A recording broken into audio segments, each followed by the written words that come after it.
This podcast is part of the It Was a Thing on TV podcast network.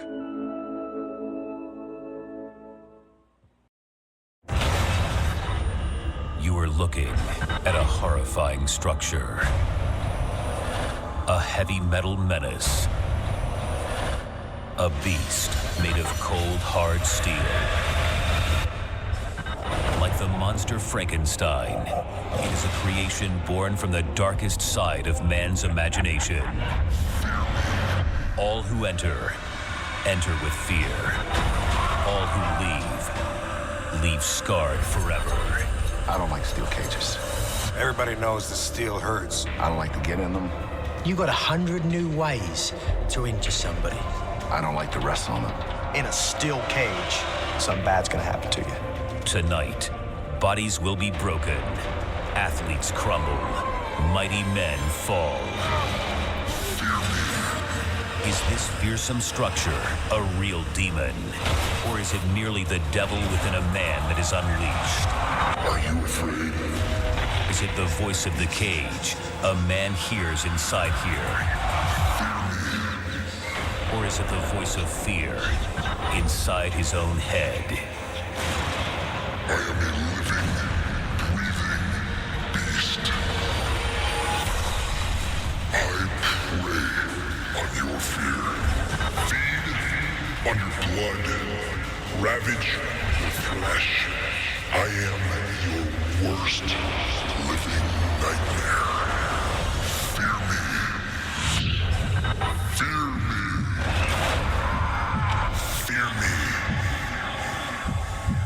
Fear me. Fear me. Fear me. Fear me. Fear me. Fear me. Fear me. Are you afraid?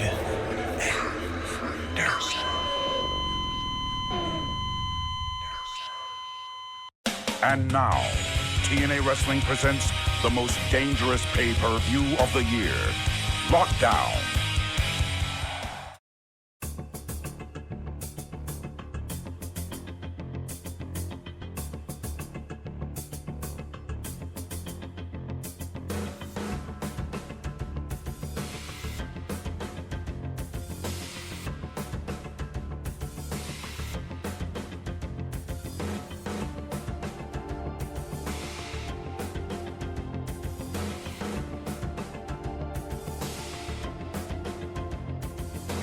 Folks, me and Dane are here as we continue our look into 2010 TNA as we are in St. Louis tonight for TNA Lockdown 2010.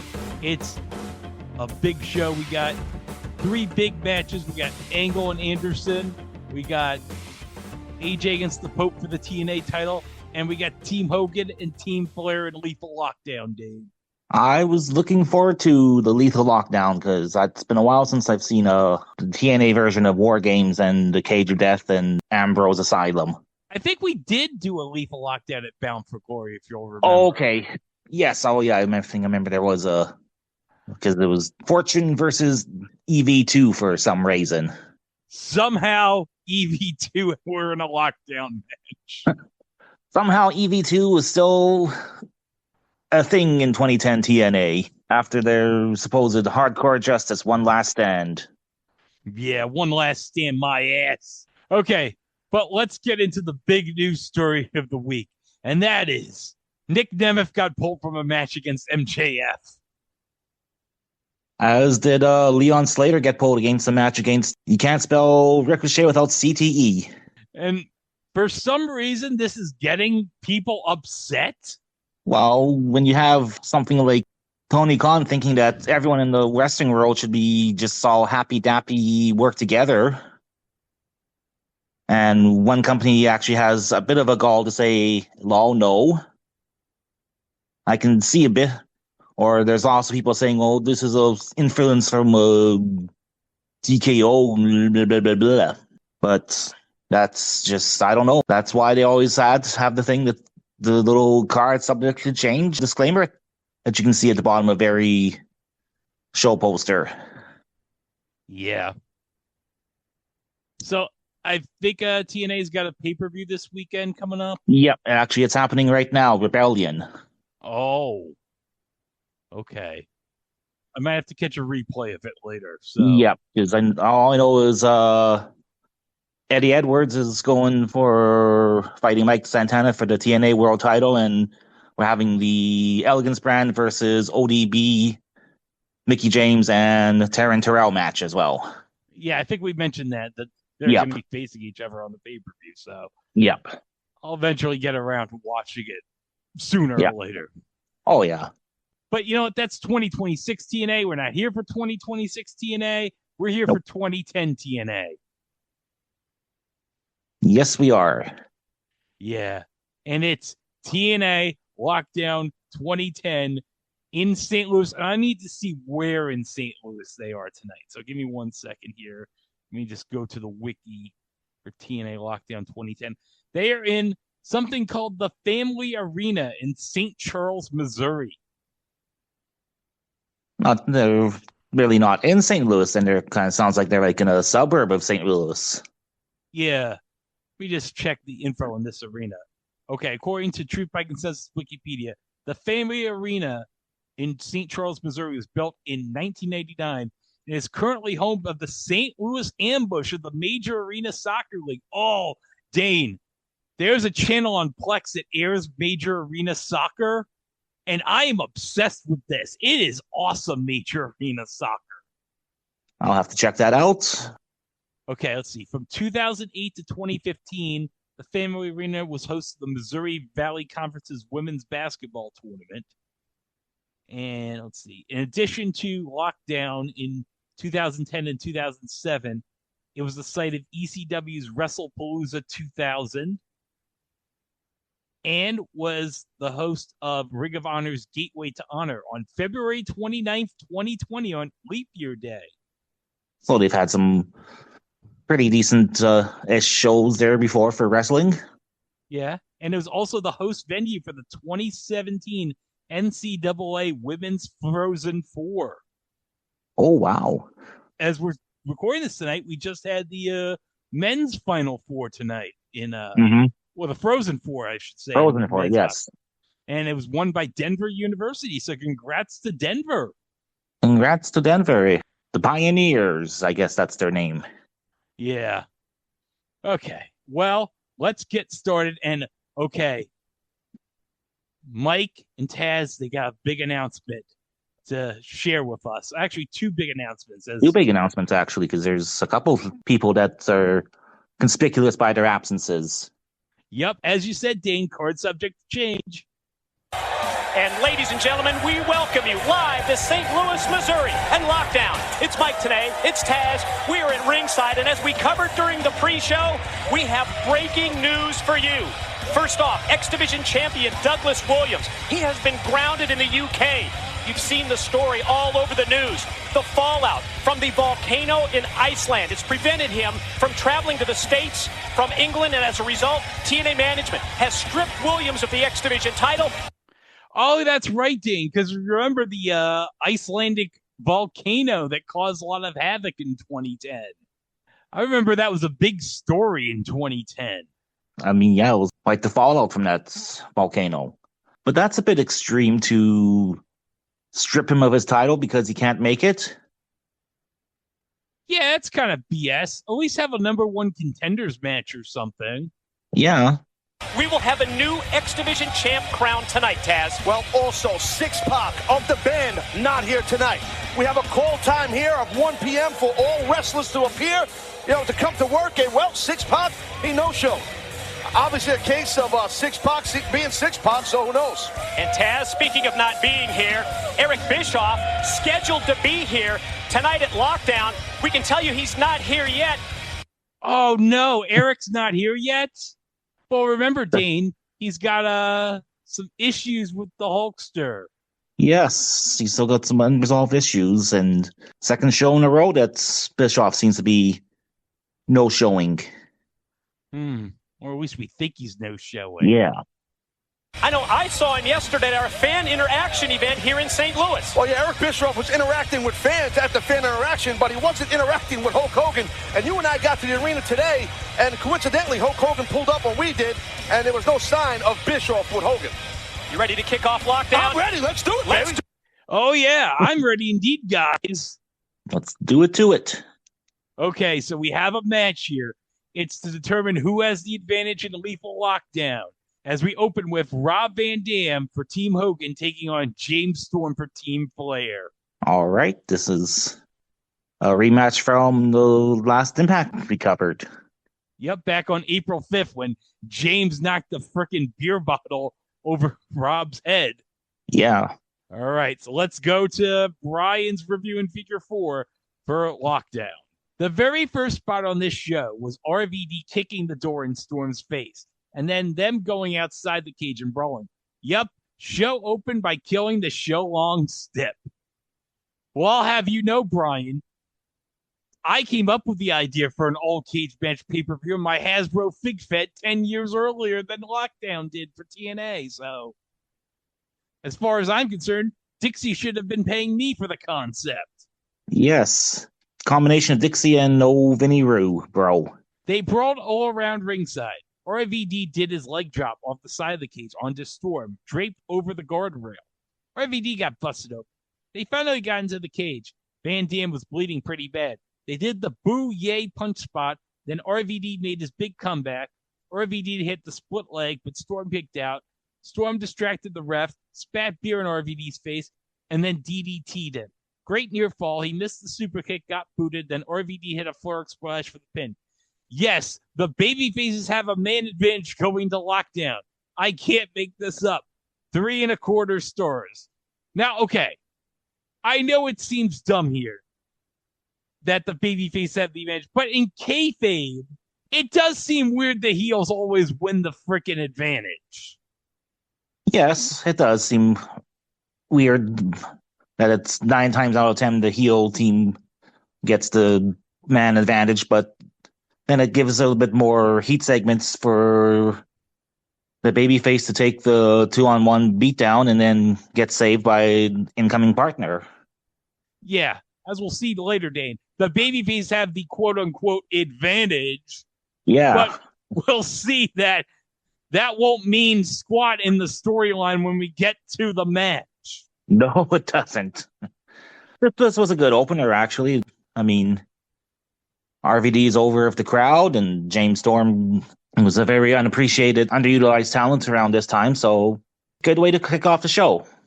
We're going to go to the back with Christy interviewing the Hulkster brother. Oh. Hulk, first of all, thank you so much for taking a few moments to talk with us. Now, with everything that's been going on with Team Flair and Team Hogan over the past couple weeks, how confident do you feel about your team going into Lethal Lockdown tonight? Well, you know, Christy, it's not exactly a bright, sunny day in Southern California, you know. When you think about it, we've been beat up pretty bad as of late. You know, Jeff Jarrett getting dropped twice by the Stinger. And then you've got beer money just running wild here at TNA. You know, it's not even wrestling when you hit people in the head with beer bottles and then you burn someone's head off, you know, like they did Jeff Hardy. And then when I think about the Monster Abyss, okay, so you got to tame the beast. Hit him in the head with a fire extinguisher. I can dig that, I guess. But you don't run somebody over with a car. Wait a minute. What? What? But the Hulkster's like, okay, hitting somebody with a fire extinguisher, that's okay, brother. But running over somebody with a car, that's too far, brother. Says the guy who drove a semi-truck into, like, The Rock's limo to build up their match at WrestleMania 18. Well, remember, Dean, the Hulkster, he was, like, turned face by The Rock, so I guess he realized the error of his ways. Well, I guess, but I just love the idea that a 6'8" monster gets run over by a car. And that is too much. That's too much, man. I know we did not see this, but I wonder if it was as hilarious as the time in Chikara when Eddie Kingston was run over by Larry Sweeney by a 10-mile-per-hour car. And also, we've got to add to that with Jeff Hardy getting fireball thrown at him. I think it was probably the week after the April 5th one that's where it happened, because then they were like, folks, we can't show you what happened actually, but we can tell you that Jeff Hardy had a fireball thrown at him by James Storm. Go to TNAWrestling.com to see the whole video uncensored. It's like the freaking Red X with Ron Bass to Brutus. If only they had a WWF YouTube channel in 1988, we could watch the whole bloody thing. Doesn't work. But the simple fact that Team Hogan is in the building, the simple fact that all my guys are in the back regrouping, that's going to stand for something. And you know what it stands for? It stands for the fact that Team Hogan is going to go out in lethal lockdown, and we're going to tear down the house. And you know what? No matter what happens out there, we're going to leave our mark. But we do have a bright spot. Just the simple fact that RVD beat James Storm out there, that shows me we got a little momentum. There's a little ray of hope coming through that dark cloud. And I know a lot of people are voting against us because Flair's on a roll. He's in all his glory. I heard he was down the road the other night, came into town a day early at the Marriott, styling and profiling, buying drinks for everybody. Okay, so he's on his game. And if that's the way it is, and Team Flair prevails tonight, well, I guess it's time for me to just pack my bags and walk away from TNA. Oh, no, we don't want that to happen, Dean. Not this soon. Not this soon into things. No, you've only been here 3 months, Hulkster. I don't want you leaving after 3 months if you lose tonight. That'd be a bit of a downer. It would. It'd be a downer if it all ended tonight. Yeah. Also, what the hell is this TNA Wrestling.com branded ladder doing behind Christy in this room? I wonder too. Huh. You don't mean that, do you? Oh, yeah, I mean that. If Ric Flair destroys Team Hogan, there's nothing left for TNA. There's nothing left for my guys. There's nothing left for Team Hogan at all. Okay. Well, I'm sorry. Just one last question. Eric Bischoff. Nobody's seen him here all day long. Do you expect him to come tonight at all? Well, Christy, I've got enough on my plate. I knew what I was getting into, just like Eric said when I brought him on board. I actually thought he'd be a help. But, Eric's going to do what he's going to do. Eric's Eric. And, I'm done fighting it. Something that's out of my hands now. I'm over it. Oh, the Hulkster, he's over it, brother. He's got almost very few friends left. I mean, Hall and Nash have turned against him. Eric seems to be distancing himself from him. Good thing at least he's got Abyss and Black Machismo, Jay Lethal running around wanting to get the Mega Powers tights back. Along with Double J. Yeah. Okay, well, let's get into our next match. And it's the Motor City Machine Guns taking on this weird team, Homicide and Brian Kendrick. And it's Escape the Cage rules. Escape the Cage. Yeah, so... Okay, let's go over the rules for this match because it seems... weird. It does. First man to climb over the top of the cage to the floor wins. And the winner will join Shannon Moore and Kazarian in the triple threat match for the X Division title later in the show. Okay, so this is to replace, so I'm guessing Kazarian and Shannon Moore were going to face Douglas Williams for the X Division title. Yes. Finding a third person now to be in that match. Yep. All right, then. Okay, let me get to Brian here for the review. The stiffs were that whoever got out first would be put into the three-way match for the X Division title with Kazarian and Prince of Punk later. Kendrick was bleeding 2 minutes in. Blood, everyone. Tenay said he just gotten word that Hogan told Scott Hall that he had to either get himself another partner or go 1-on-2 against Team 3D later. He said may as well have another match with back-ass words psychology on this show. The match went about 3 minutes. It was good while it lasted. The finish was great. Homicide and Kendrick agreed to work together and did so until the very end when they laid out the baby faces. Then Homicide ran for his life. Kendrick tried to stop him, but failed, and Homicide was hilarious, pointing at him and mocking him before dropping to the ground 2 1/4 stars. And poor Kendrick, he loses again for Boner. Yeah, freaking Andrew's probably up there feeling like so sad that freaking Brian can't even win. No wonder he goes following Nick later on in the year on his book tour. Yeah. Poor Andrew Caning. Brian's running him down. His best friend, Kirk Cameron, can't seem to pray him to safety. Oh, well. Oh, well. All right. Well, Dane, last month, Kevin Nash, he turned on Eric Young, joined the rest of the band to help Scott and Six Pac get those big money contracts. Yes. Okay. Kevin Nash against Eric Young. Now, Dane, did you ever think in your right mind that one day you'd look back and think, oh, wow, Kevin Nash would be facing a two-time TNA World Heavyweight Champion? No, I didn't. Okay, Kevin Nash, Eric Young. Let me go to Brian. They were talking about how Hall was running out of time to get a partner. Does Hall know better than to ask Nash to work twice? Nash distracted the ref so that he could give Eric a low blow and get the heat. That's 2 times in 3 matches that heels have distracted the ref prior to cheating. It's a fucking cage match. There are no DQs, says Brian. Jesus Christ, these fucking agents. There are let's go Eric chances. Eric sold the whole time. Then Nash hit him with a power bomb for the pin. This also went about 3 minutes. Young came off like a complete jobber. Young was also bleeding. I should add, perhaps this cage was made out of barbed wire. 1 star. Nothing match seemed like an old style Diesel / Nash squash match. Unfortunately for Eric. Good thing that Brian brought up is this is the 3rd blade job in a row that we've had in this. I mean, RVD got busted open, Brian Kendrick got busted open in the last match, and now Eric Young. Well, everybody's gigging all over the place tonight on this show. Well, you got to make the most out of this stipulation somehow. I wonder, this is the family arena. I wonder, does the family arena approve of all these wrestlers getting cut in these matches? I don't know. I mean, you would also think that the State Athletic Commission is probably being given a few thousand to look the other way. Oh, yeah, unlike the Maryland Athletic Committee. Just ask Chris Cruz. Okay, but Kevin's going to take the microphone here, so play it.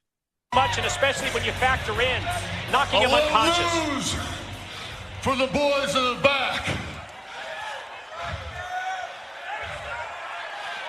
If you think for a minute, Bischoff and Hogan, Scott Hall's coming out here tonight alone, not when Kevin Nash still got breath. I'm his partner. 3D, tonight, your ass is ours. Oh, Dane, this is going to be awesome. We got the Wolf Pack taking on Team 3D. Yes. Never before, never again, Dane. Never before, never again. And we can actually probably hold to that promise. Yes. Okay, well, now, Dane, it's time to go to a match with the aftermath of the greatest segment in TNA history, in my opinion, the follow-up to the Lockbox Challenge. As it's a match for all the Knockouts titles, Dane. Yes, it is. Okay, Madison and Velvet are putting up their TNA Knockouts tag titles against Tara and Angelina Love. Now, the stipulations are, if Tara and Angelina Love beat Madison and Velvet, they become the Knockouts champions. But whoever gets the pin, if it was either Madison or Velvet, regardless if Angelina's a legal person or not, they win the Knockouts championship. Sounds like Angelina's getting the short end of the stick in this match now. Oh, we can tell who's jobbing tonight, huh, Dave? All right, well, I should note that as Tara's coming out to the ring, she's wearing a St. Louis Cardinals hat. You know, local pop for the crowd. But also Taz mentions that the day before, the Cardinals actually played a 20-inning game against the Mets, which Taz jokingly says might still be going on. Now, I remember this game, Dane, because I was working at Blockbuster that night of the 20-inning game. And, okay, Dane, I don't know if you remember this. Do you remember the service Cha-Cha? I think so, yes. It was kind of like you would call this number. It was like a pre-smartphone thing. If you had a question, you'd call this number. You'd ask it a question about anything, and it would have somebody, like an expert, like text you back, like, Okay. what's the score of the game, or who's saying this song or not, and you get like an answer right away. So it was a pre-smartphone Wikipedia, basically. And I would use it to get updates on sports scores while I was at work. And I remember it was, I don't know, it was probably like 7, 8 o'clock. I kind of figured the game would have been over by then, because I think that game was a Fox game that started at like 3 o'clock or something. And I saw it was in the 13th inning. I'm like, oh, okay, this game's going a little long. Then an hour later, I texted again. Oh, 17th inning, there's still no score. And then an hour later, it's like, it's the 19th inning. The Mets and Cardinals are tied at 1-1. Oh, jeez. The Mets and Cardinals did not score a run until the 19th inning. The Mets scored a run in the top of the 19th. The Cardinals scored a run in the bottom of the 19th. And then the Mets scored a run in the top of the 20th and won 2-1. Oh, wow. And actually, if you look at the box score of the game, because this was 2010, this was still in the era where you would have the pitcher bat in the National League, of course. That wouldn't come for another decade or so. But it seemed like every fucking player on the Mets and Cardinals was in this game. Freaking Jerry Manuel and Tony La Russa, they had to get every damn player on the roster, even like the 25th man on the roster who's probably going to get potentially sent down to AAA after the game. All right, so here we go. Knockouts titles all on the line. So let's go to Brian. Brian says basically Angelina is the Knockouts champion. So if either Madison or Velvet get a pin in this match, they win the Knockouts title. However, if Tara or Angelina get a pin, they win the Knockouts tag titles. There was no visible blood in this match. Oh, come on, Brian. Do you think anybody wants to see like any of the Knockouts get blood? No. I don't want to see Velvet get blood. No, I don't. I don't even want to see Tara get blood. No. It was heat on Tara, if you want to call it that, says Brian. Tara made a comeback, but refused to tag like your typical moron babyface. She went for a moonsault instead and missed. So yeah, Tara missing led to her getting the hot tag. Don't ask. Angelina made a comeback and then made a blind tag. She'd been on the apron for 20 seconds and was now no longer selling. The ref was distracted, the third time in 4 matches, and Lacey walked into the cage. Yup, just opened the door and walked in. What? Should these doors be at least locked? Well, remember, Dane, Mr. Anderson has the key to the door. Yeah, well, ask Anderson just to lend the key for her now.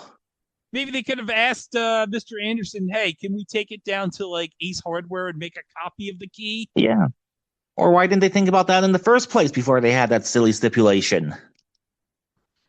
Let's have copies of keys made before we make one match dependent on the key. Yeah, exactly. Brian says Tara was hit with the title, then left. Thank God there's a cage here. And thank God the ref was distracted, because in TNA, you can give DQs in cage matches. So yeah, Madison Rayne then pinned Tara and won the women's title. Every agent on this show needs to be fired. Oh, Brian, now you know how I feel in 2026 after a Mets loss, and I want David Stearns to be fired. One of the worst booked matches of the year, says Brian. Tara begged Angelina for forgiveness afterwards. Angelina turned her back on her, so Tara attacked her and ran her head first into the cage. For historical purposes, this is the second straight Knockouts title change where the champ didn't get beaten. Half a star. Yeah, I gotta agree with Brian on all this bullshit. Yeah, I mean, at least, we're probably now going to get at least a Tara Angelina Love extended feud here out of it. And the beautiful people now have all the gold now. Angelina and Tara are fighting. I don't know what to do anymore. This is just so depressing. Yeah, this is not a good time for the women's division in TNA at this time. But you know what? I know something that's going to get our spirits all lightened up. What? We're going to go to the back to Team Flair. Oh, And Flair's out of his wheelchair finally. Oh, yeah, he finally got out of the wheelchair, so now he can walk again. It's a miracle. Mein Gott, I can walk. All right. Take it from here, JB. Yet to come tonight here at Lockdown, the lethal Lockdown match. It's Team Hogan, Jeff Hardy, Jeff Jarrett, Rob Van Dam, and team captain, the Monster Abyss, taking on Team Flair. Woo! Woo! Who do you think they're taking on? You really annoy me. It's Ric Flair, Team Flair, and by the way, St. Louis, Missouri, we are in Flair country, Team Flair country. Woo, woo, woo, woo. Well, Rick is right. St. Louis is Flair country. He did wrestle a lot in Wrestling with the Chase back in the day on St. Louis TV. Yeah. I also love this Sting standing right behind you. He looks like a created character in a video game next to all these guys. We appreciate the youth and enthusiasm of Jeff Hardy and Rob Van Dam, but the youth, the toughness, and the heart, the future of TNA is beer money. They're on Team Flair, okay? And the Abyss, the Giant, the ugliest man I've ever seen in my entire life. Desmond Wolfe has taken down twice. Hogan, twice. Not once, twice. And how about this? How do we not talk about the legendary Jeff Jarrett? Are you kidding me? I've got Sting! Sting! The icon! My man! Woo! Sting! Are you kidding me, Hogan? Lethal Lockdown tonight. You called us out. You want it. You got it. Blood, sweat, and tears. Hogan, it's your last night at TNA. You're going to walk out of this building or run with your tail between your legs. You'll never be seen on TNA again. Ric Flair promises the wrestling world that. Woo! Woo! Woo! Yeah, Rick's made it a promise. We'll never see Hogan again after tonight. I've heard this speech before, Rick, in 94. Oh, yeah, that is right. He did say that 16 years earlier. Yeah. You'd think Rick would learn from that. No. Yeah. Or at least he would have learned from the Doomsday Cage match, too. I think Rick has forgotten the Doomsday Cage match like everybody on the planet. But, we got to hear from Fuck Machine AJ. Oh, yes. Ladies and gentlemen, also later tonight, we are going to see the World Heavyweight title match. It will be the Pope D'Angelo De Niro taking on the phenomenal AJ Styles. The phenomenal AJ Styles, TNA's longest reigning World Heavyweight Champion in history. There is no one I haven't beat. No one. I have been the best since day one. So, Pope, if you think I'm going to sweat you in our match tonight, you need to take a long, deep breath and be honest with yourself for a second and look in the mirror and say this: I am no AJ Styles. I don't have the ability, the charisma, and the pure, unadulterated star power that AJ Styles possesses. So, Pope, say your prayers. Count your blessings, because Pope's Sunday night service ends tonight. And there are two things you can do about it: nothing and like it. Okay, now, Dean, I had an observation while watching this promo. Yes. Looking at Chelsea's face behind AJ, you know what I thought of at the top of my head? Only you would probably appreciate and get this. Okay, do you remember Phalus's review of the Golden Book's Beauty and the Beast? Oh, yes, yes. With the old man. Yep. Yeah, Chelsea's facial expressions remind me of Beauty. Oh, yes. See, I was almost going to go with that she's obviously studied from the Kristen Stewart School of facial acting. Well, this is era appropriate, Dane, because this was being around the time of Twilight. I will say, though, Fist in the Hall of Fame ring, still a better love story than Twilight. Yes, what isn't?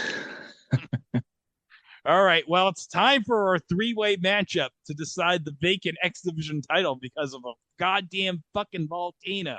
And they don't even have the title to present to the winner. Yeah, because Douglas still has the title back in England. They couldn't just jerry-rig something up from... Weren't replica belts on TNAshop.com available at the time?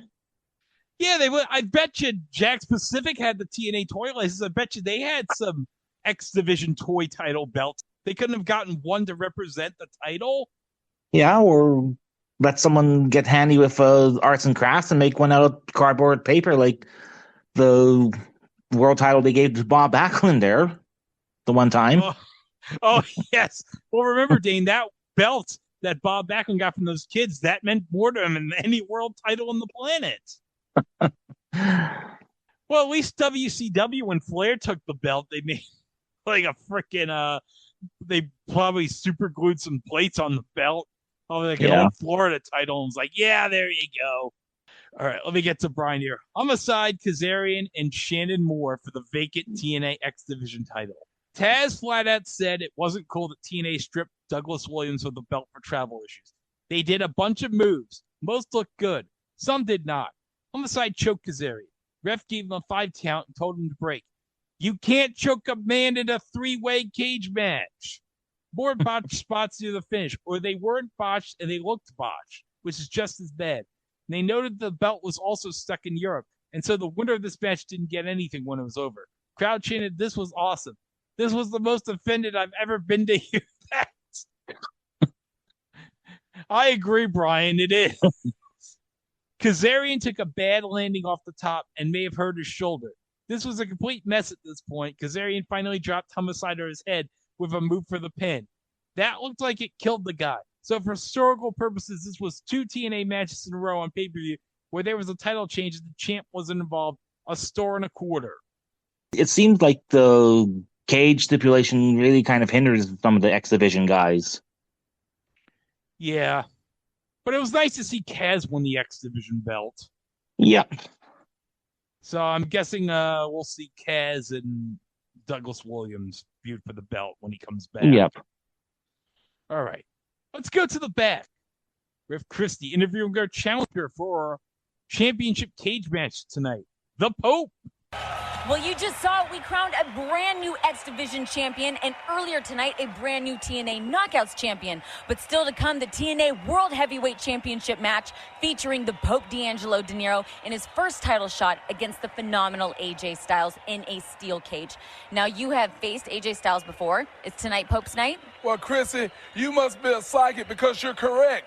If we look back over the course of the past couple of months, we know that Pope and AJ Styles have already faced off once before, and the end result was Pope pinning AJ Styles' shoulders to the mat. Now, I know tonight AJ is going to do everything in his power to hold on to that TNA heavyweight title. And you know what? He should. I mean, despite his last name being Styles, there's nothing stylish about AJ. Glass in his ears, that's not Styles. Highlights in his hair, that doesn't say Styles. Who do you think you're fooling, Arthur? Tonight, Pope's going to pimp slap him so hard, those highlights are going to be on the midnight train to Georgia before the match is even over. Pope, on the other hand, when Pope walks into a restaurant, late in the midnight hours, everyone standing at attention, lower the lights in the restaurant, and they pull on their shades. You know why? Because they say, Pope, your future is so bright.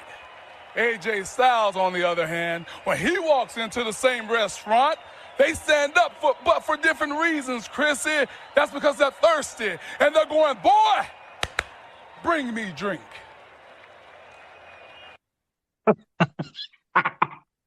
So somebody backstage handed Pope a water bottle. And good thing it's an unbranded water bottle. The label is off, so. Yes. Now check this out, Chrissy. Here's the bottom line. Tonight is the biggest night, the most important moment in Pope's career and possibly his life. Everything that I've worked for, everything that I've ever achieved in this lifetime have led and pointed to this very moment. And I can assure you, Pope is blinging, but baby, if Pope can get the TNA World Heavyweight title around his waist, I think the world will have no doubt, no longer, because everybody will stand in unison and declare that Pope is pimping. Now, I got to say, Pope has really been one of my favorite highlights watching these shows in 2010. Yes. Yeah, you want to talk about people that mid-2000s WWE dropped the ball on? It was definitely Pope De Niro / Elijah Burke. I guess you could say he was kind of like the Swerve Strickland of the 2000s era in WWE. All right, here we go, Dane. Never before, never again. The Outsiders against Team 3D in a street fight. Now, wait a second, Dane. Wait a minute. This is an all-cage match pay-per-view, and it's a street fight. That makes no sense. Big Bubba's going to explain to us all on the mic, so hold on a second. Let me pull up the video scope. Yeah. Please make sense out of this, Bubba, because this makes no sense whatsoever. No, Bubba, please explain this to us, please. A nice I Bleed TNA sign there at the current screenshot. Oh. Man, that fan probably, I don't want to know how many hours he spent on that sign, but I think most of the work was on the blood. So yeah. It's just basically drawing red outlines in the letters. 4 out of 10 job guide. I was going to ask you what they think. I guess we'll find out from Brother Ray. Yeah, they'll tell you. St. Louis, are you ready to get crazy? That's an affirmative. St. Louis, are you ready to get wild? Referee, don't touch that door. We're going to leave it open. These people didn't come here to see us wrestle. They came to see Team 3D fight. Yeah, that's what we all came to see here, Bubba. We came to see you guys fight. Yes, fight inside a cage. Yes, inside a cage. That's the rules of the show. Yeah, that's the premise of this whole show, that all the matches have to take place inside the cage. Yes. Surely that stipulation will not be broken on this pay-per-view that we paid money to see.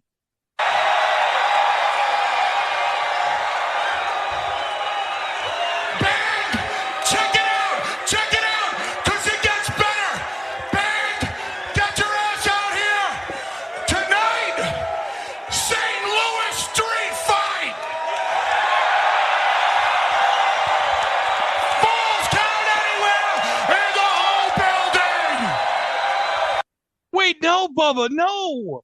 This is a cage match. But this logic just rendered it back and whack. Like, just hit Hall or Nash with a 3D through a table in the back and just get it over with then. Yeah, just run out to the back, Bubba.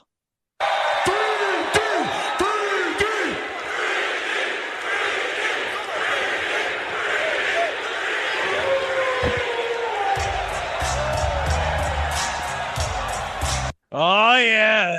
Now we got the band, and thankfully no Bubba the Love Sponge. No. And no X-Pac either, because Lord knows where the fuck he is right now. Of all the people you thought that to no show, you think Scott Hall would have been the one to have flaked out first. Yeah, you'd think that it would be Scott that would have flaked out first. Yeah, I'm guessing Waltman still had some of his issues at this time. Yeah. I mean, thankfully, both of them got their act cleaned up and saved and stuff like that in the future. So, but still. Yeah. Okay, let me get to Brian here. A street fight. Yes, a Falls Count Anywhere street fight on an all-cage match show. The crowd went nuts for the crowd brawling. They fought all over the place, hit each other with stuff. Then Bubba Ray got laid out, and Hall and Nash locked themselves in the cage with Devon. Wait a minute, I thought that Mr. Anderson had the lock to the cage. Well, that makes no sense. I guess now they've kind of isolated. They've got Bubba all splayed out on the floor, and now they can double team poor Devon. Brian says Bubba busts his way back into a chair. Hell of a sturdy cage here. He ran wild on both guys. They did a was-up spot and then put Hall through a table with a 3D. The place loved this match. It was far better than you would have expected. 2.25 stars. Yeah, this is like the one match where it's really, if you're just grading it as a wrestling match, nothing special. But Yeah. The crowd bumped it up. Well, yeah, exactly. Because, like I said, never before, and this was probably like a dream match from like at least 15 years ago. Yeah. The Dudleys versus the Clique, or the Band, or the Outsiders, or Wolfpack. And like I said, I'm so surprised we never got them in 2001 WWF. I know. Well. But then, we all know kind of how Hall's run there, and then I think by that time too, the brand split happened, and Bubba was on Raw, and Devon was on SmackDown as now the Reverend, and warning us all about the sin of masturbation. Well, just remember, Dane, Ron Simmons, he loves masturbation. Okay, so now we get into the big match in the cage between Kurt Angle and Mr. Anderson. And it's Escape the Cage rules. But let's watch the whole recap video first. Recap / hype video, because we get some good comments from both Angle and Mr. Anderson. Oh, yes. Wait, what's he got there? That's the medal that Kurt wears around his neck, and oh my God. Oh, God. Kurt's bleeding bad. Mr. Anderson's just bringing the violence here. Head first with the mic check, and gets 2 and gets 3. You gotta call that an upset. Are you kidding me? That's disrespectful. We got people in this country that are dying for us overseas fighting. Got this tag from the soldier. And I was going through some difficult times. I was falsely arrested and going through a divorce and everything like that. And this guy just came back from Iraq, and they gave me a tag about a warrior. And, whenever I go out there, I think about what they do, what they sacrifice. Not just their bodies and their lives, but their families. They inspire me. I am not here to make friends. I am here to win championships and make a boatload of money. That's it, period, point blank. So, I went after one of the top dogs in the company. The only Olympic gold medalist in the history of this business. I went after him. And yeah, I spit on him, because that's just the kind of guy that I am. Let me get this straight. I'm supposed to feel sorry because I spit on some metal. I see that little hunk of garbage around your neck as nothing more than a utensil to carve you up, man. I think that Ken Anderson, what he did is going to end up being something he will regret. That's the thing. Kurt is trying to make this about him and the military, and I disrespected the military. I disrespected Kurt Angle. I spit on him. His medal happened to be in the way. So what? At stake tonight in the ladder match, the key that opens the cage door at Lockdown. No! Whoa! The Warrior medal, it's wrapped around the neck of Kurt Angle, and he's just choking the life out of Kurt. That's the opportunity, and Mr. Anderson cashes in. The Lockdown steel cage, when these two meet again, it's advantage Anderson. I busted him open on more than one occasion with that little thing, and now I choked him out. When's he gonna realize not to bring the damn thing to the ring? Mr. Anderson, you disrespected me. You disrespected our soldiers. And for that, I'm gonna make you pay. Come Lockdown, I'm gonna whoop your ass. I learned a long time ago that nice guys finish last. Well, guess what, Kurt? Thank God I'm gonna...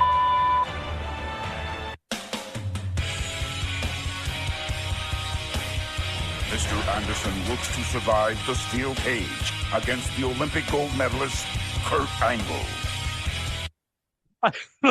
Thank God I'm an asshole. That sounds like it'll come in handy a few months down the road. Now, Dane, this is escape the cage rule. So the first man to walk out the cage door is the winner of the match. So basically, and Anderson has the key. Yeah. So just boot Kurt in the balls and then walk out. Yeah, all he has to do is hit Kurt right in the fucking balls and walk out with the key. That's it. That's it. Show's over. Good night, folks. Yeah. Well, we still got 2 matches left after this. Well, but, yeah. You know. Yeah. But this is probably the match everyone's mostly looking forward to, aside from the world title match and the Lethal Lockdown. Mm-hmm. All right, so let's hear what Anderson has to say with the microphone.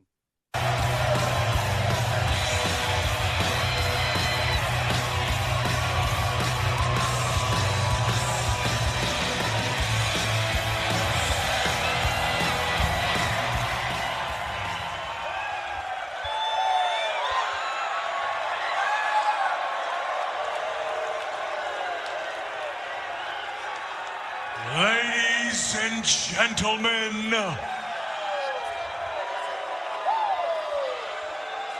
I have the key. My precious. His precious? His precious? You can't be. He's not turning into Spiegel / Gollum now, is he? I don't know. What, is Kurt gonna, throw the key into, a volcano? Yeah, or before or after Anderson bites his fingers off.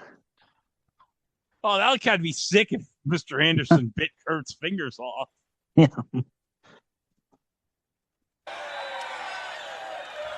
Oh, and he kissed the key, too. Oh. Ken, that might be, filthy. Reminds me of Asuka kissing the NXT women's belt, knowing its sordid history before. And you know what I'm talking about. Yes. Just ask Woods about that. Oh, Xavier Woods. Yeah, because I think he's the only one that's probably would willingly talk about it, other than Brad Maddox, wherever he's hiding in. Yeah, whatever place in the sky Brad Maddox is. Probably with John Morrison while Mr. Cardone is mourning. From Green Bay, Wisconsin,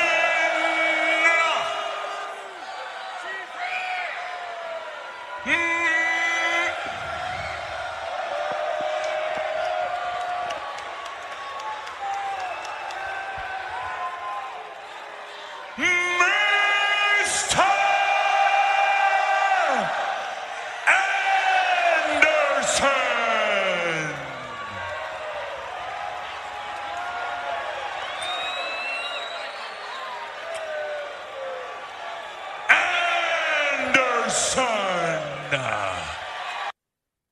He's making out with the microphone too?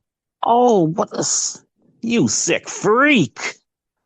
Oh, Ken Anderson, he's the true sicko. Yeah. Better hope that he didn't teach any of that to Tiffany Stratton when he trained her. All right, so here it is, the big epic finale to this feud between Mr. Anderson and Kurt. So let me go to Brian. Anderson tried to escape early, but when that failed, he punched Angle in the head repeatedly with the key. Must be a pretty blunt key, as somehow this didn't bust Kurt up, but he did get busted up being sent head first into a cage. The key, I should note, to Brian's Brian's grammar on this is they key, I should note. So clearly, Brian was using Dave's grammar checker for this. Brian notes that the key ended up in the padlock and just sat there, so they only played up that step for 60 seconds. Anderson was now bleeding. Kurt gave him a super belly-to-belly off the top, and Anderson started choking him with his tape. Wasn't that a warning by a ref earlier? It was legal here. Nothing like consistency in the rules. I spoke too soon. The ref didn't force a break by threatening a DQ, but he did grab Mr. Anderson's hands and tried to break a choke. Kurt ended up backdropping his way free, dropped him almost right on his head, Kurt made a big comeback as Anderson cut him off and hit the rolling fireman's carry. But since the only way to win was to escape, he couldn't go for the pin. So Angle gave him 6 rolling Germans and then put him in an ankle lock. No submission, so Anderson kicked free and hit the mic check. Anderson opened the door, but Angle gave him the slam. Kurt saw the door open, but instead of escaping, he went over, locked the door, then flipped off Anderson, tossed the key into the crowd. So now 12 minutes into the match, Anderson started to sell that he was in a locked cage with Kurt. Hilarious. Uh-oh. Uh-oh. Anderson tried to climb, but Kurt stopped him. And then, while standing on the middle rope, gave him a German. Anderson landed right on his shoulder. This is awesome. Well, it was a lot more awesome than the freeway. Angle went for a moonsault, but then changed his mind. And then, okay. So let me try to cue that up here. Just give me 1 second here. Oh, yeah, and I should know Kurt did flip Mr. Anderson off when he locked the cage. So I got the spot queued up here, so let me go and play it right here. This is awesome, though. I think they've just about had it with Mr. Anderson, too. And all of the disrespect that he's had to Kurt and our military troops. Now what? So Kurt's like, I'm going to jump on top of her. And then he looks at the top of the cage. He's like, hey, wait a minute. Wait a minute. Now, here again.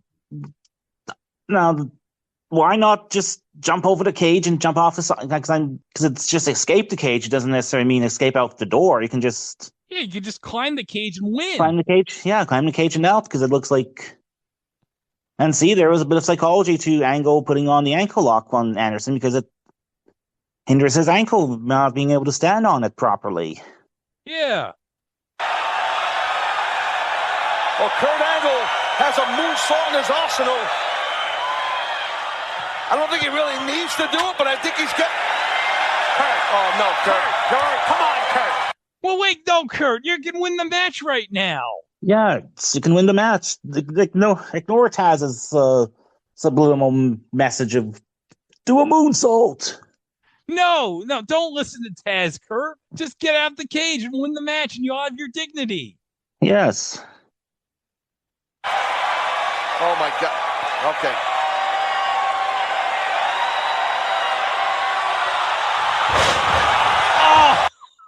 Oh!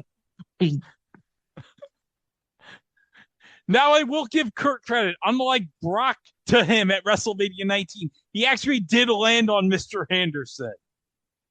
And much more cleaner than he did in that ladder match the last show. Yes. But, oh, man. I mean, and here again, I mean, as much as we joked about Perk/Peak Angle stuff, how is he still 16 years later, he's able to be making a social media posts with his 14, 15-year-old daughter going to her first school dance. You know what? I will say this, Kurt. You're a freak, man. You are a freak of nature. That's why you're an Olympic gold medalist. That's why you won it with a broken freaking neck. And why he wanted bestiality sex with Charmel. Oh, don't remind me of that time, Dane. I don't want to remember. I don't want to think of my Olympic hero wanting to raw dog Charmel. I don't want to think of that. Oh. Brian says Kurt nearly hit his head on the cage doing so on the moonsault and crashed and burned in spectacular fashion. I thought for sure either him or Anderson or both were dead. So this was the most spectacular TNA spot in probably years. And where did it lead? Well, not to the finish. Kurt wanted to leave even though he locked the cage door and threw away the key. He went over and just opened the door. Taz said there must have been another key. Is that where it was? Or during a spot, did like some backstage person just ran out quickly and put a spare key in there?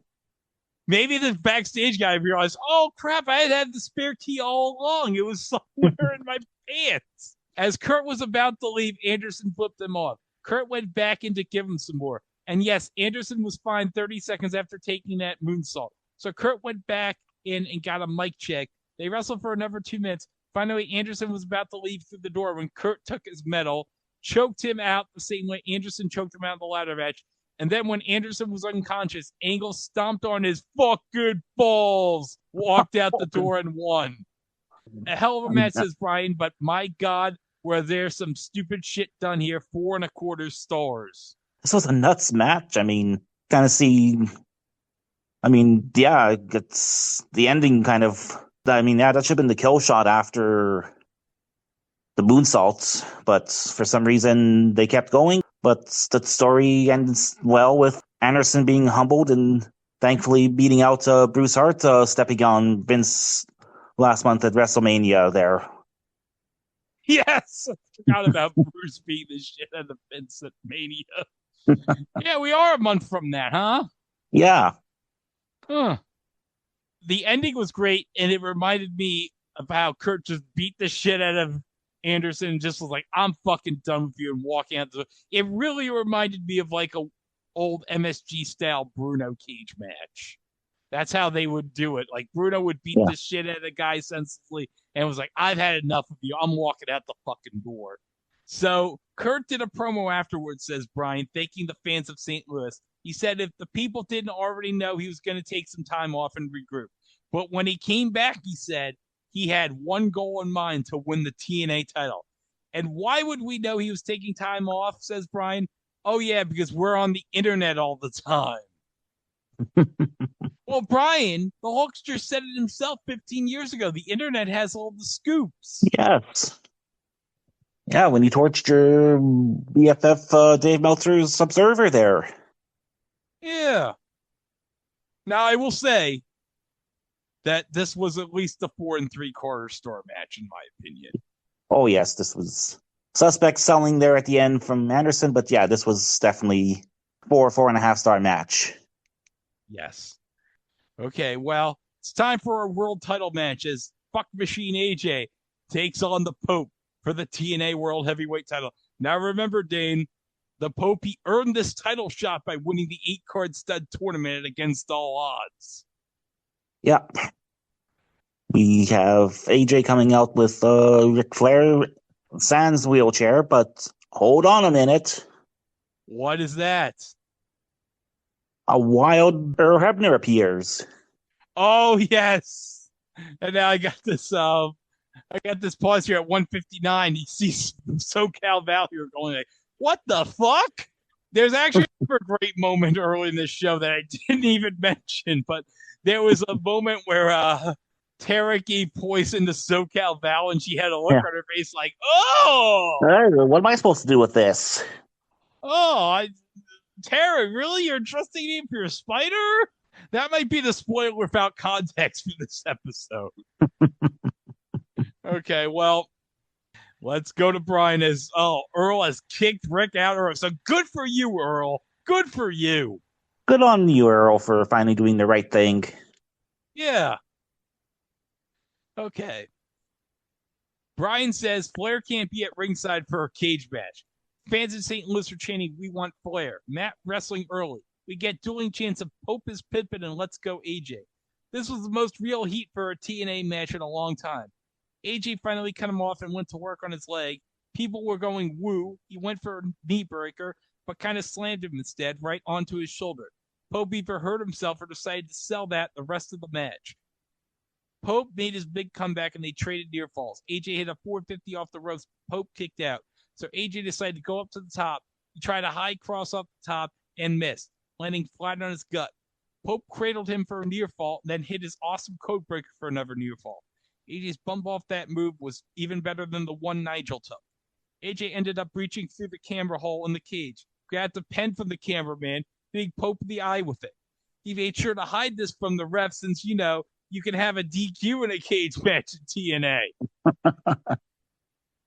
AJ hit him with a lariat, then picked him up and hit a Styles Clash for a pin. As AJ was selling his win, it was to the back because there was something more important than AJ retaining his title. Oh, yeah, well, we'll get to that in a bit, but Brian says the match was good, 3.75 stars. Yeah, this was, I mean, coming off the last match, it seemed like a bit of a letdown, but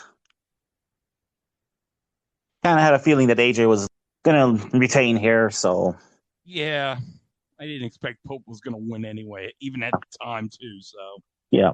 All right, but let's go to the back because somebody has arrived to the building, Dane. Hey, Eric, it's a little late for you to begin here today, isn't it? Anything? Taz, my bet to you. Oh, Eric has arrived in the building. He's like, Jeremy, please. I ain't got time for your shit. All right, well, it's that time, Dane. It's Lethal Lockdown. So, War Game style rules. The first members of each team battle for 5 minutes, then teams alternate every 2 minutes, and pinfalls and submissions can't occur until all the wrestlers have entered the cage. And of course, when all wrestlers enter the cage, the top comes down and we get weapons. Weapons. All over the place. Although some people bring in some weapons anyways. Yeah.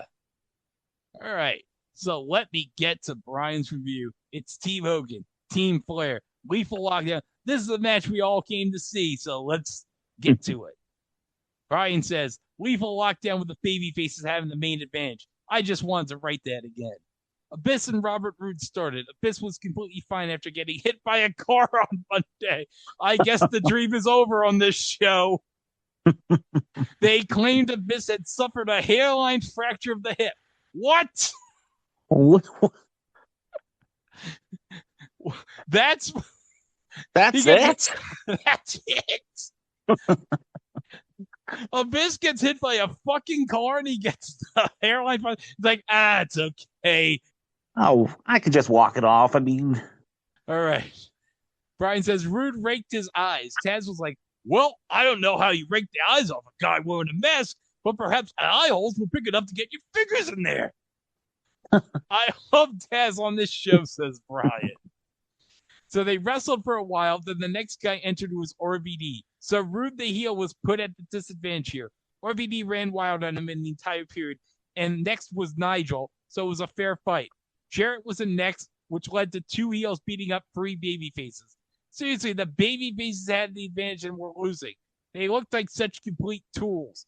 James Storm was in next, and it gets better. Storm and Nigel were beating on baby faces, and meanwhile, Jarrett in the same cage was beating on Rude.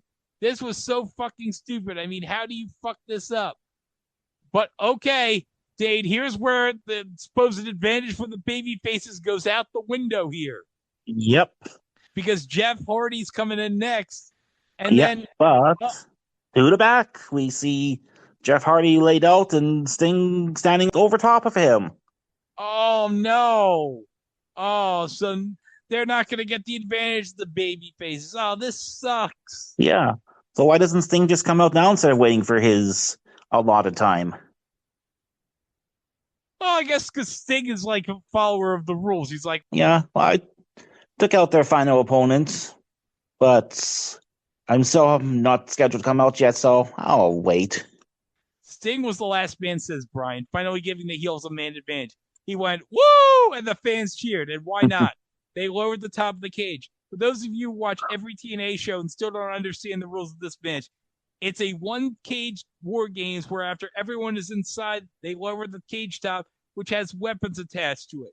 Beer Money did a suplex and everyone cheered. Sting had been in the match for 5 minutes at this point and was still wearing his trench coat.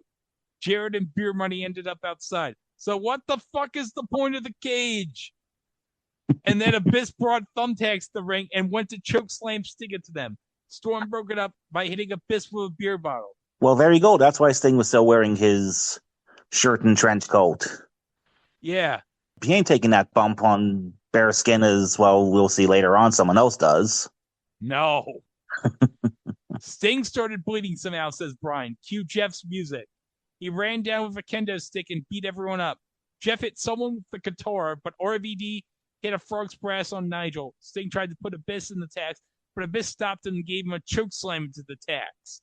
Sting appeared to be wearing padding under his shirt. Jeff climbed to the top of the cage and demanded Beer Money meet him up there. They obliged. Jeff gave Rude a twist of fate on the roof, then put Storm on the table. Oh, okay. So, all right. So let me cue it up here because, oh man. Yeah. So as we said earlier, Jeff has come back to the match, and now it's 4-on-4. It's 4-on-4, so Beer Money's at the top of the cage. Root is laid out, Storm's on the table, and Jeff, there's also convenient another TNA Wrestling.com branded the ladder up there. Oh, you don't say, Dane, huh? Yeah. Dixie must have got a deal on that. Oh, yeah, you must have gotten a sweetheart deal on those ladders. Yeah. Have them branded as TNA Wrestling.com ladders. Okay, so let me bring it up on the video scope here, this spot, so... Set up on the table. What the hell is Hardy going to do? Remember the redemption here. Uh-oh. Nice screen freeze there on a concerned fan with glasses. Oh, at 2:45:49. Amy Adams looking fan right here in the front row. After a fireball in Hardy's face. On impact. Oh, my God, you got to be kidding me. Jeff, be careful. We can all understand gaining payback. Jeff, we can all understand the revenge you want. Oh, my God. Please be careful. Jeff is on top of the cage, okay? About 15 feet up in the air already. Setting up at least probably a 6 to 8 foot ladder. And he's climbing this ladder, so basically he's got... This is happening about probably at least 20 to 30 feet up in the air. Yes. Well, one of the guys on Beer Money's on the table. Yep. On top of the damn cage. Careful, man. This is too much. Look out, Jeff. He's out of control. This is too much. His nuts is reckless. Jeff, don't do it. Swanton off the ladder, onto the table, crashing through the table with James Storm there. I appreciate the fuck out of Jeff Hardy, because dear God, that man has balls doing a spot like that. I'm glad at least like 16 years later he's now doing kind of slow down, but at least he's able to like do TikTok dances with his youngest daughter. Brian says it looked like he was considering a swanton, Jeff, but actually thought better of it for once. But okay, but we got freaking Jeff down here. Beer Money's down on top of the cage. So what do you think is going to happen now, Dane? Everyone's all laid out and no clear winner, so...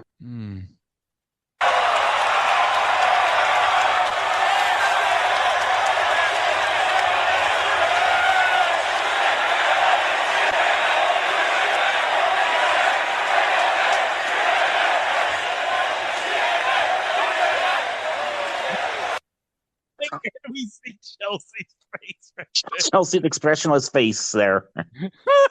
I mean, two of your best mates there just got swiped out on top of a cage and you can't emote more than just muffled confusion.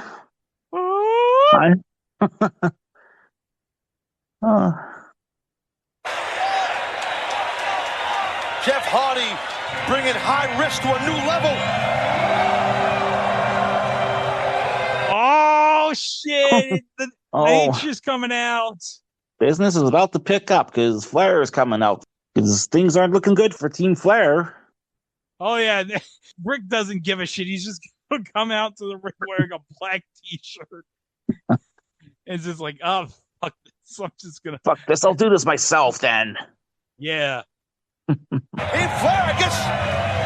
The man he realizes his team's in trouble, obviously, but what is he doing? Not only coming down to ringside, he's not officially in the match, but he don't care. It's his team. I don't blame him.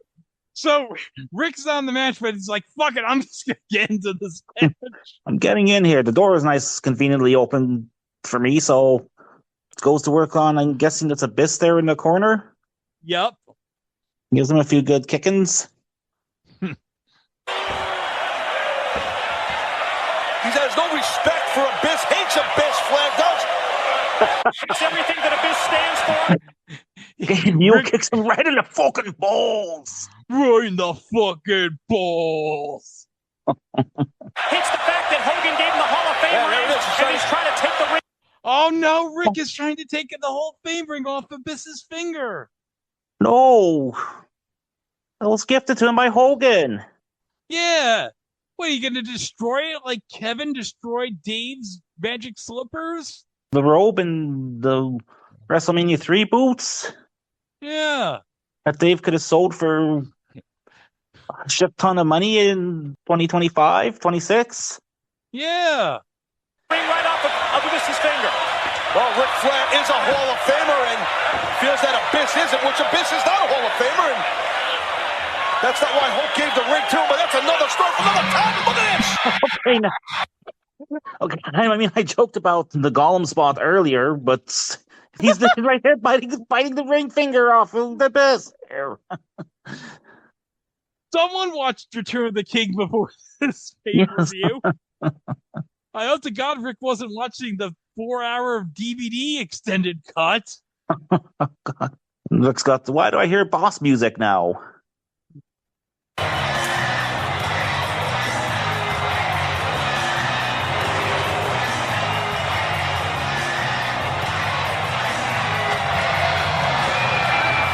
Well, that's a look we haven't seen in a very long time on Hulk Hogan's face.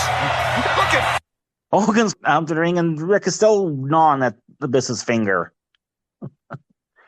Hulkster's like, no, brother, you're not going to bite off Abyss's Hall of Fame ring finger on my watch, brother. Our HMO doesn't cover digit repairs, brother. Trying to bite Abyss's finger off. Remember, Hogan told the world if Team Flair continued their dominance, he'd walk away from TNA. And he's not going to stand by idly and let Flair continue this destruction. Okay, so the Hulkster's got a baseball bat that probably is laid out the ring that Sting brought in. So, yeah. It's Hogan and Flair while everybody's all down in the ring. So, one more time, once more feeling. Yeah.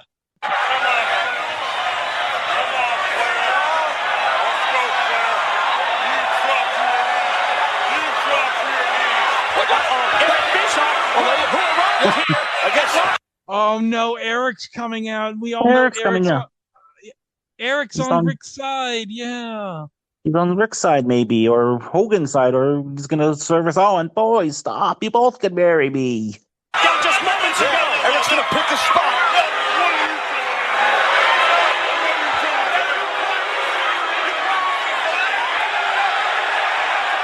I heard Eric say, "No, you promised your daughter you wouldn't do this." You don't want to break Brooke's heart now, do you? No. Poor Brooke. You don't want to have that happen to her. Yeah.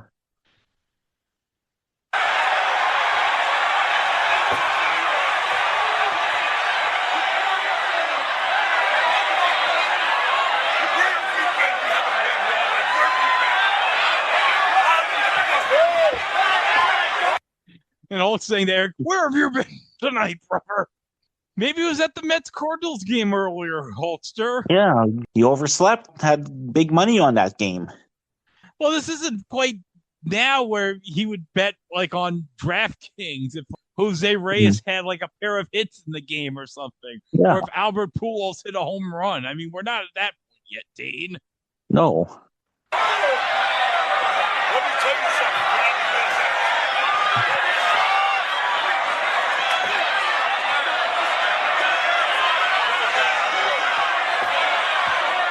Okay, now Eric has the baseball bat.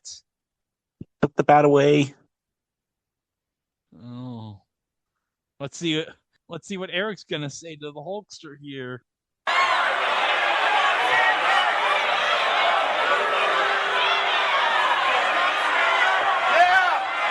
Oh, Eric reaches in his pocket and he's like, yeah, I got some brash knucks right here. And Flair's like, give him to me! Give him to me! Woo! Come on, Eric, give me the brass knucks! Woo!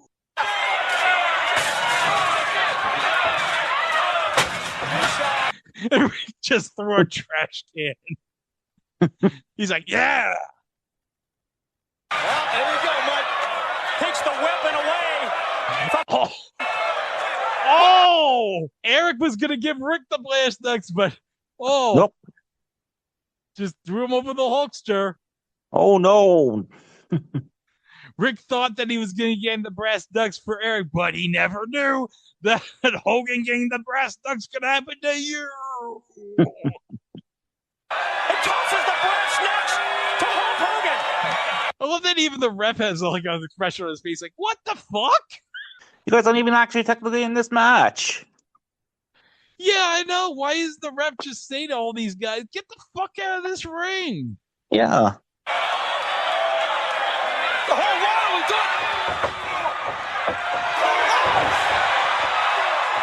Bischoff, he is loyal to Hulk Hogan. Bischoff did the right thing here. I'm surprised. Repeated shot. Oh, now Rick's all busted up. Busted up, open. Oh, God. Oh, well, wait, those thumbtacks are there. I wonder if the thumbtacks are going to play a role coming up right here. Let's see. With the brass knuckles has opened up the head of the Nature Boy Ric Flair, the man behind Team Flair. Oh, Hulk threw the brass knucks to Eric, and he was pointing to the other side of the cage like, hey, brother, do you want to see me ram Rick into the cage? Yeah. No. 3 against 1. Here in the go.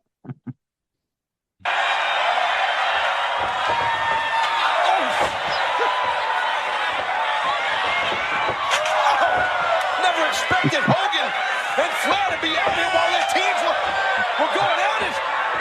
It just exemplifies how important this match is to the future of TNA. Oh my God, look at how demented that look on Flair. And now Rick's like, come on, you motherfucker. And you know how serious he is because Rick took his shirt off. Oh, no. No, Rick, I don't want to. Rick, you're like, what? How old was Rick? 61? No, I don't want to see your 61-year-old happy belly. I don't want to see this. No.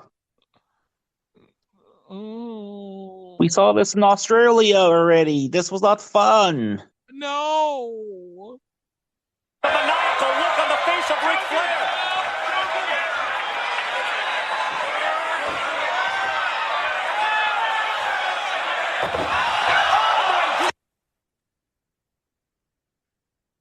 Oh.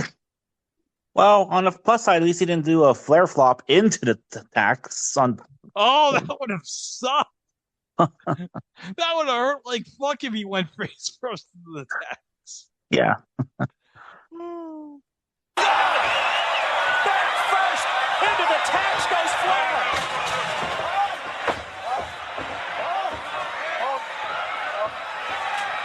Oh, trash can shot to the head of the Nature Boy.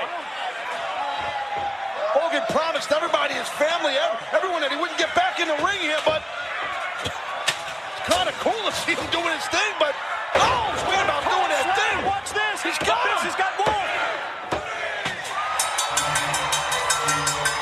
Ah, good. Oh, thank God. Oh, I forgot there was actually other people still kind of conscious of this matches. Abyss sets up Desmond Wolfe for the Black Hole Slam, and mercifully we ended here. Yes. Okay. I was almost concerned that this would be like the Doomsday Cage match where Flair takes the pin regardless. That would have been hilarious, uncensored 95 style. Somehow Rick eats the pin again.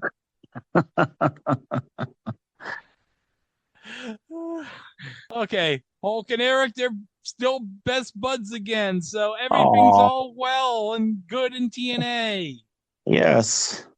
Yeah. Okay, Brian says the match was so sad to watch in so many ways, a freak show booking disaster nobody gave a fuck about, 1.5 stars. Well, Brian, I'm sorry. You're wrong, because those last fucking 3-4 minutes of that match was fucking gold. Yeah. That whole shit with Hogan and Flair was fucking old. Everybody in that crowd, I swear, if you were in that crowd, you would fucking be like going nuts for that shit. Yes, exactly. Oh, yeah. I mean, again, it's like almost 60-something-year-old Ric Flair and Hogan getting the biggest pop of the crowd. After Jeff Hardy also, too, just about burked himself from doing that ladder spot there at the top of the cage. Yeah.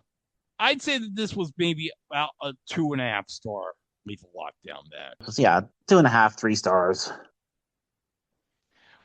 But for entertainment, this was 4 stars. I'm going to be quite Oh, honest. yeah. Just for the ending. Just for the atmosphere.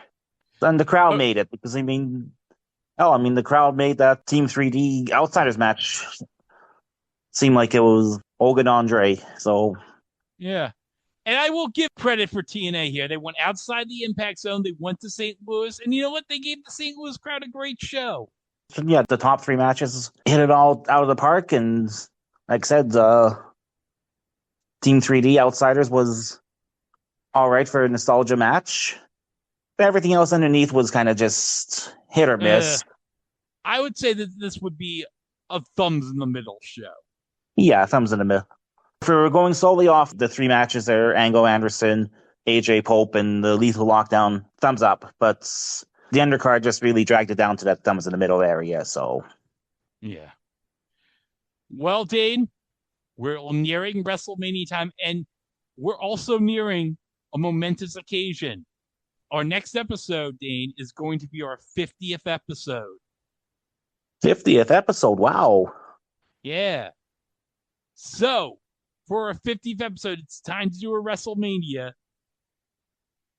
But we are going to review maybe the longest match, definitely the longest match in WrestleMania history, as we go to Anaheim, California in March of 1996 for WrestleMania 12. WrestleMania 12. Yes. Boyhood dream comes true that night. Who knows? It might not come true tonight. Yeah. Dane. You never know. It couldn't happen to you. Yeah. As Bret Hart defends the WWF title against Shawn Michaels in an Iron Man match, a 60-minute Iron Man match. Oh, wow. I'm hoping that's a very exciting pinfall count in that match. Oh, yeah. I bet you it's going to go at least like 6-5, I bet. Yeah. There's going to be pinfalls and submissions all over the place in this match. Yeah. It's going to be very exciting, I bet, hopefully. I mean, it's Bret Hart and Shawn Michaels. You can't go wrong with that. Oh, yeah. It's the 2 best wrestlers in the damn company in 1996. Yep. Okay. But we also got, Dane, the return of the Ultimate Warrior. Warrior's back.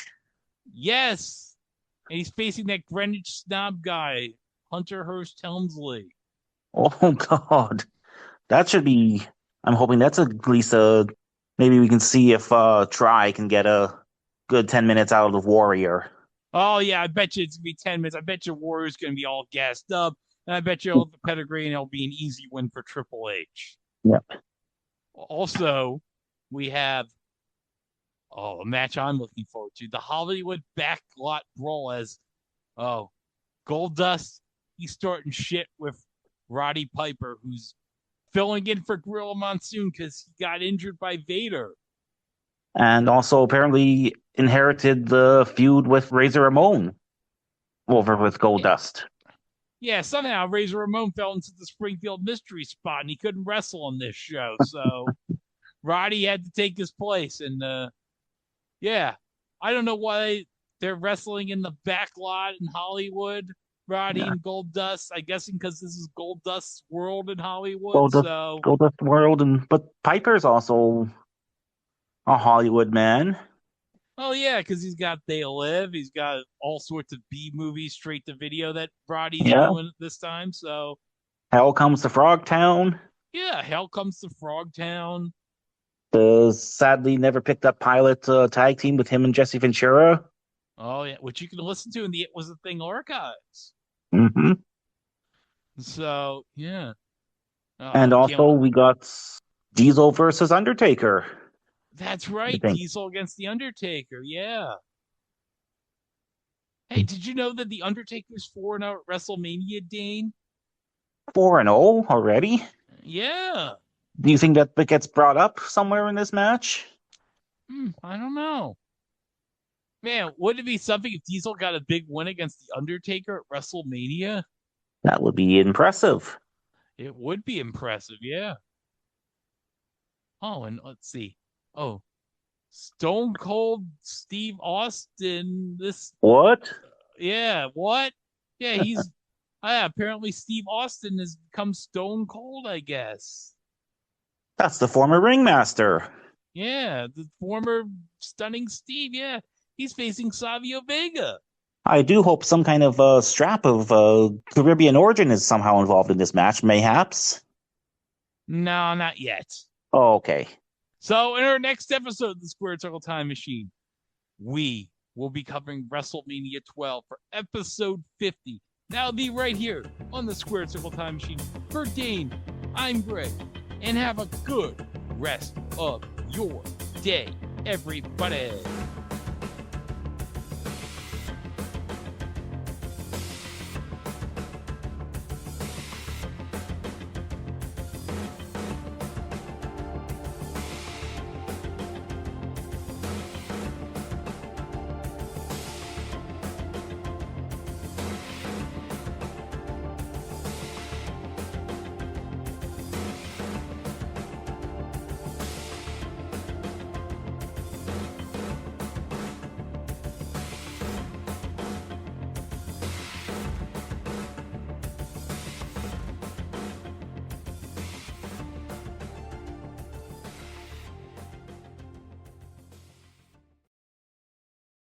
I took the rose only as a gift from my daughter, Beauty. A daughter, you say? And named Beauty?